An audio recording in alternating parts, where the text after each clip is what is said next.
Queridos amigos de la Hemeroteca del Crimen, inauguramos una nueva temporada de esta sección y os hablamos de José Luis Cerveto, más conocido como el asesino de Pedralbes.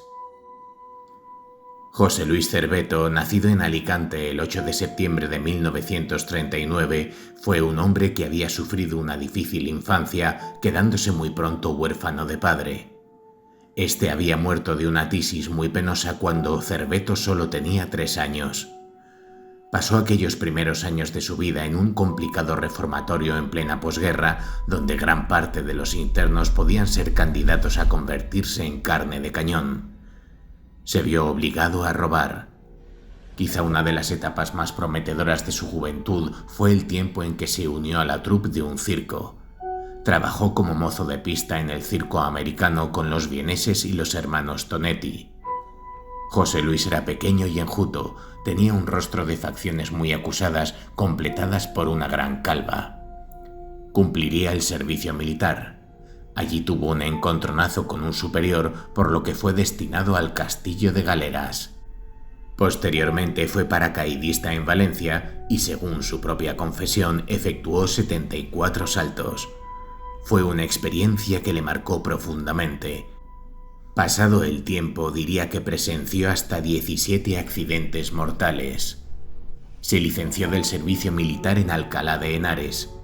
Decidió su futuro parado en la carretera lanzando una moneda al aire. Cara Madrid, cruz Barcelona. Salió cruz.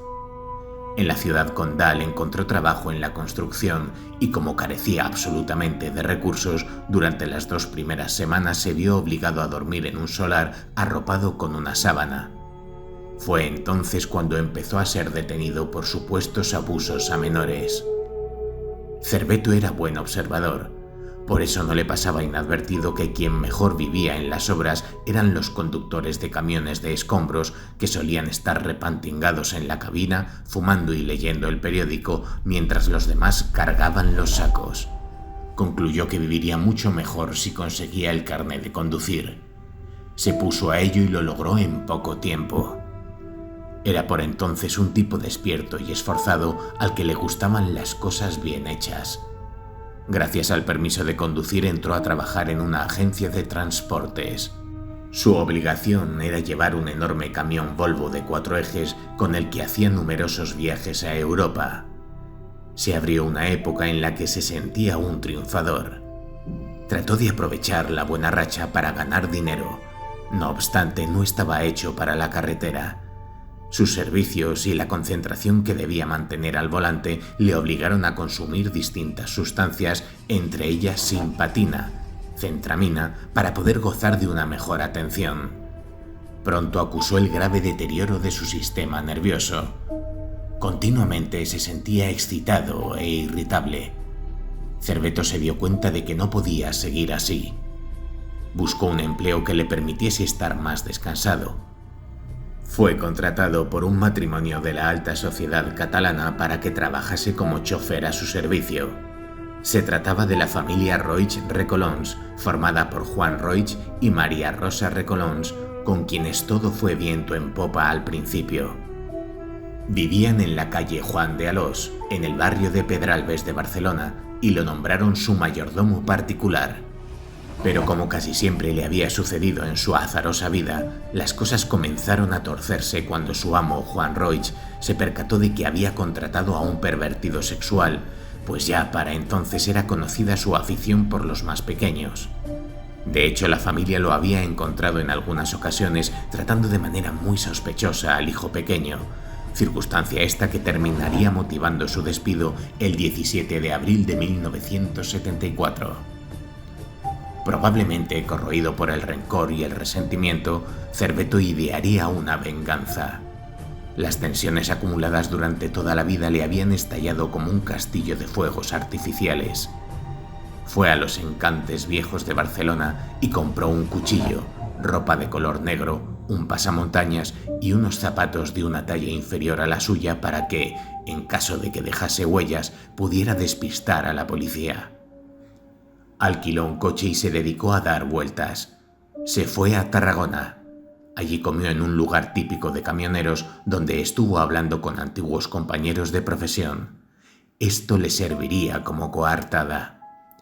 Regresó a Barcelona y fue al Cine Comedia en el Paseo de Gracia, donde vio, precisamente, Jack el Destripador. A las 12:30 del 4 de mayo de 1974 estacionó el coche, un Seat 850, en la rampa de entrada del garaje de los Puig Recolons, un lugar seguro para que nadie lo viera. Utilizó las llaves que todavía conservaba y entró en el jardín. El pastor alemán de la familia, Sandokan, lo reconoció y, en vez de ladrar, le lamió los pies. Durante muchos meses había sido el encargado de alimentarlo.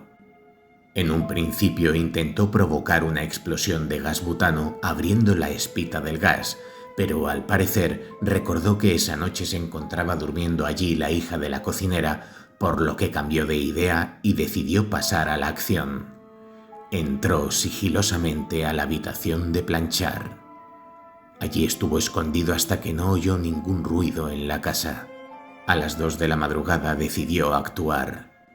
Juan Roig, al escuchar un ruido en la habitación, se despertó y encendió la luz de la mesilla de noche. Cerveto le clavó el cuchillo en el tórax y en el abdomen. La mujer se despertó. Recibió 3 puñaladas en el pecho mientras le tapaba la boca con la mano. Juan Roig no estaba muerto.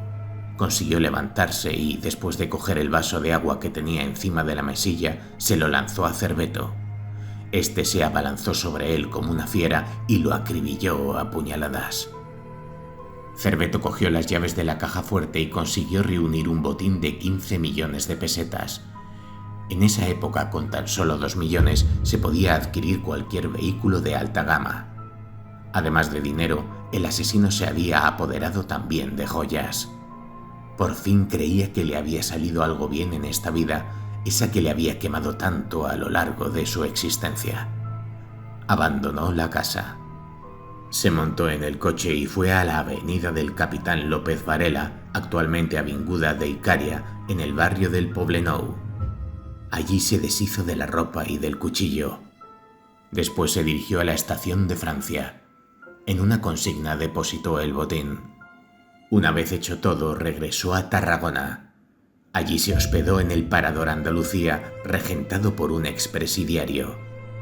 A las 8:30 de la mañana regresó a Barcelona. Fue por la autopista y cogió el ticket de todos los peajes. Al llegar a su casa, se duchó y se cambió de ropa. Decidió salir a dar un paseo.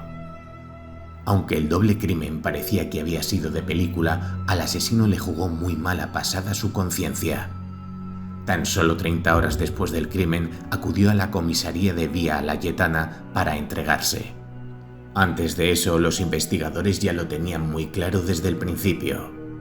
La casa no había sido forzada en ningún momento. El perro no había ladrado. Por lo tanto, alguien conocido había cometido el asesinato. Cerveto pidió un sacerdote y a él le confesó todo con la esperanza de que Dios lo perdonase. Allí desmenuzaría paso a paso sus andanzas la madrugada en que Barcelona se tiñó de sangre por los resentimientos de un hombre que jamás había encontrado un solo ápice de paz interior. Mientras tanto, en la ciudad condal, nadie salía de su incredulidad, al tiempo que daba paso a una extraordinaria conmoción. José Luis Cerveto sería juzgado en medio de una gran expectación en octubre de 1977. Fue sentenciado a 2 penas de muerte, aunque la pena capital se hallaba ya en trance de extinción en España. Le fue aplicado el indulto concedido por el rey don Juan Carlos I a todos los penados el 25 de noviembre de 1975 con motivo de su ascenso al trono. Sin embargo, Cerveto pidió ser ejecutado y amenazó que en caso contrario seguiría matando si lo dejaban en libertad. En su lugar, sería condenado a 2 penas de reclusión mayor que sumaban un total de 60 años de cárcel, de los cuales solamente cumpliría 13 debido a las redenciones carcelarias que estaban en vigor. Su paso por las penitenciarías españolas estarían llenos de incidentes. Intentó en diversas ocasiones acabar con su vida. En una de ellas se bebió 1 litro de lejía y estuvo a punto de perder el estómago. En otra se cortó las venas. Se provocaba heridas de manera recurrente y las manchaba con excrementos para conseguir infectárselas. Incluso hizo una huelga de hambre. Fue calificado como peligroso con rasgos psicóticos. Tuvo un largo peregrinaje por varias prisiones. En la cárcel obtuvo el título de graduado escolar e incluso sería protagonista de un documental llamado El asesino de Pedralbes, el cual abordaba de forma pormenorizada el crimen que Cerveto había cometido en 1974 bajo la dirección de Gonzalo Herralde. Destacaba en el documental la religiosidad del criminal, pues al entregarse a la policía había solicitado la asistencia de un sacerdote para confesar su crimen y expresar su arrepentimiento. Este documental sería ampliamente galardonado gracias al buen hacer de su director.